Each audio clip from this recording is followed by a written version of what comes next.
Hey everyone, welcome to Semi-Crafty Librarian. Thanks for tuning in today. I've got a super easy um, craft idea for kids.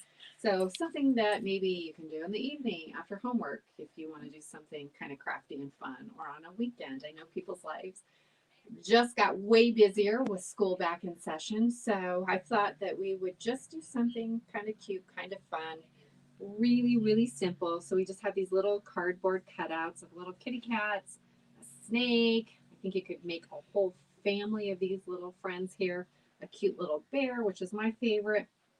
So what you're going to do is gather up your supplies. So in this particular case, if you wanted to use cardboard, I used some cardboard. I used actually some pretty heavy duty cardboard, but you can use lightweight cardboard. You can use a box, use this kind of cardboard.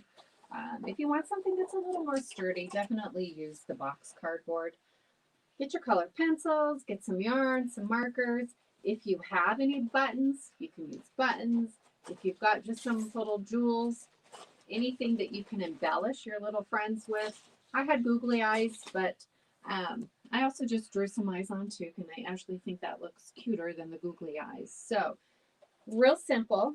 Again, I've mentioned this before. I get on clip art a lot of times and find patterns.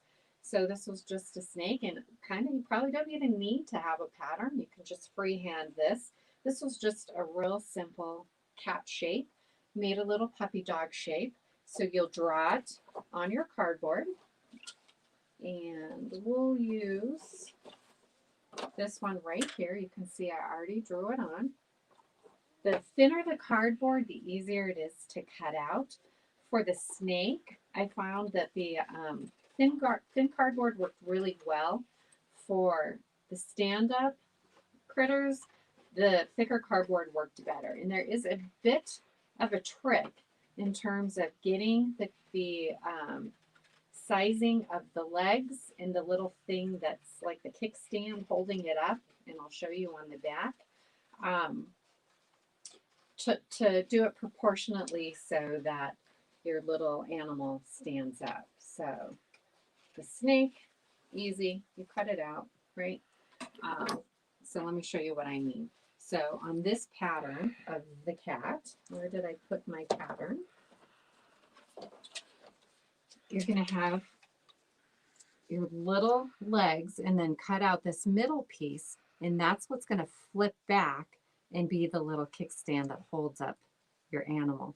So you need to cut this fairly long so that it's long enough to hold up your cardboard animal. So, and let me show you this too, because I found that this actually really helps too. If you bend up the bottom of the legs, and it actually looks more like paws that way too, that helps it to stand up. So this, I didn't do that, but I can, and it'll hold it up a little bit.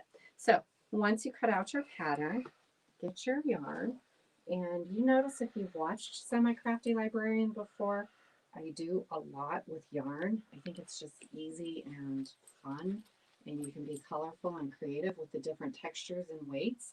And you literally like couldn't be simpler. You wind it around your pattern and alternate the colors as often as you'd like. You just tie it on the next color on the back. For the snake tail or the end of the snake, I used a little bit of hot glue to glue the yarn down, because when you don't glue it down, it'll start to unravel. And I mean, if you don't want to do the entire cardboard, you can just kind of get creative, do some zigzaggy patterns, fill it in with other colors if you'd like. Um, Go down the whole entire length of the snake. Super fun. You know that everything I do, really, it's just the basic information, and then you guys get to be as creative with it as you want. So if we just tie on a little bit of blue, lighter color blue, you can see you can fill in. If you wanted to do a crazy pattern like this, you can fill in some of those empty spaces. You just keep going until you have it the way that you want it. So really easy, creative, more about the process, I guess, sometimes than the product, right? And that's what Semi-Crafty Librarian is all about, is really being creative, not getting too hung up on things being perfect. So continue to build your snake however you want. Draw your eyes on, glue your eyes on. So for this little guy or girl, we will just draw some eyeballs.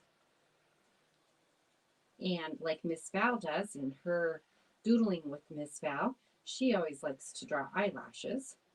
So draw some eyelashes if you want, or not. It's up to you. Again, you to be as creative as you want. Not sure I love the eyelashes in this particular instance, but it's okay.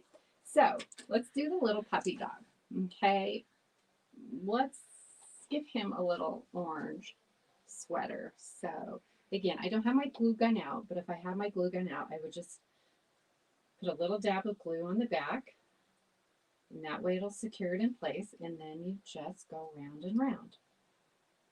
And do it as thick as you want. For this bear, you can tell his sweater looks really thick, so I wound the yarn around and crisscrossed it because that was the easiest way to fill in his whole body. So with this little guy, it's not going to take that much. So I'll come all the way down to his paws and trim it. And I'll just tuck this yarn right in the back underneath so it'll stay secure. And if you want to make a little pom-pom like I did with the kitty cat, you can do that. Pretty simple. So there's his little sweater. So again, we'll draw eyes on this guy, and I'm not going to draw eyelashes, but we'll draw little eyes, a little nose, a little mouth, and you could put little kind of, I call them leg warmers. So I put leg warmers on my kitty cat here, and you could do that too. Put buttons on the front if you want it to be a button down, like a little cardigan sweater. So that was really cute. But I especially love the pom-pom. So again, just a simple, fun, after school, on the weekend, in the evening, if you just need your kids to do something creative, contain them a little bit in the evening before bed. Thanks for tuning in. I appreciate it. And I won't see you next week, but I will see you the week after. Bye.